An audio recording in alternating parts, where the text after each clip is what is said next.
Russia का पूरा transportation system अब बंद होने की कगार पे है और जल्दी इसे चलाए रखने में भारत एक अहम भूमिका निभा सकता है। वेस्टर्न देशों के प्रतिबंधों के चलते रशिया की न केवल ऑटोमोबाइल इंडस्ट्री बल्कि रेलवे, कंज्यूमर गुड्स इंडस्ट्री और यहाँ तक की हेल्थ इंडस्ट्री भी घुटनों पे आ चुकी है। बसेस, ट्रक्स और पर्सनल वाहनों के लिए स्पेयर पार्ट्स की कमी के अलावा रेलवे में इस्तेमाल होने वाले कुछ क्रिटिकल कंपोनेंट्स और सिग्नलिंग सिस्टम्स को रिपेयर करने और चलाए रखने में रशिया ने अब भारत से मदद मांगी है। इसके चलते लगभग 500 प्रोडक्ट्स की एक लिस्ट रशिया द्वारा भारत को भेज दी गई है और इनमें से कुछ सामान की लिस्ट सामने आ चुकी है, जिसके बारे में हम आगे बात करेंगे। जमीन पे चलने वाले वाहनों के अलावा एयरक्राफ्ट में लगने वाले कुछ स्पेयर पार्ट्स भी इस लिस्ट में शामिल हैं। अभी तक रॉ मटेरियल और स्पेयर पार्ट्स को लेकर रशिया यूरोप पे एक बड़े लेवल पे डिपेंडेंट था, लेकिन रशिया और यूक्रेन के युद्ध की वजह से कई पश्चिमी देशों ने रशिया में स्थित अपनी फैक्ट्रीज पे ताला लगा दिया है और तो और अब इन सभी स्पेयर पार्ट्स और रॉ मटेरियल की डिलीवरी रशिया के लिए रोक दी गई है। इस मुश्किल दौर में भारत के साथ की वजह से रशिया को एक काफी बड़ा सहारा मिला है। कुछ एसेंशियल सप्लाईज रशिया को करने के अलावा भारत ने तेल खरीद के रशिया के लगातार घट रहे फॉरेन एक्सचेंज रिजर्व को एक लेवल पे बना के रखा है। एग्जाम्पल से समझे तो रशिया भारत का चौथा सबसे बड़ा फार्मास्यूटिकल प्रोडक्ट्स का कंज्यूमर है। हाल ही के दिनों में जर्मनी समेत कई देशों से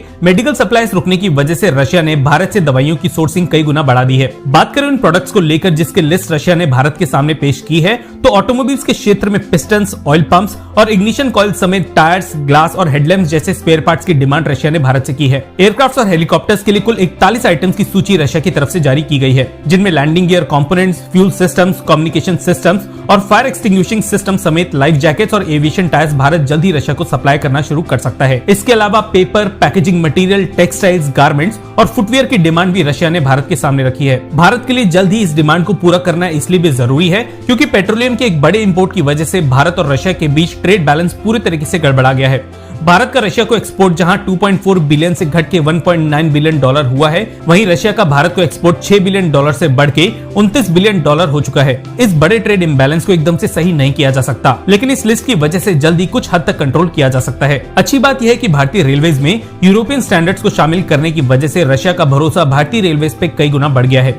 भारत की तरह रशिया में भी इलेक्ट्रिक लोकोमोटिव्स के अलावा डीजल लोकोमोटिव्स अपनी सर्विसेज देते हैं। इन रशियन मेड रोलिंग स्टॉक्स में फॉरेन स्पेयर पार्ट्स का एक बड़े लेवल पे इस्तेमाल होता है। अब भारत क्योंकि ऐसे स्पेयर पार्ट्स ऑलरेडी कई सालों से मैन्युफैक्चर कर रहा है, इसलिए आने वाले समय में रशियन रेलवेज को चलाए रखने में भारत एक अहम भूमिका निभाने वाला है। आपको क्लियर कर दें कि भारत के अलावा ऐसी ही एक लिस्ट रशिया के करीबी मित्र चाइना को भी भेजी गई है, इसलिए अभी भी ये कहना थोड़ा मुश्किल है कि इस लिस्ट का मेजर हिस्सा रशिया भारत से खरीदेगा या चाइना से। MII कमेंट सेक्शन में लिखने के बाद वीडियो को लाइक किए बिना मत जाइएगा अगर आप हमें यहाँ तक सुन चुके हैं। धन्यवाद। जय हिंद।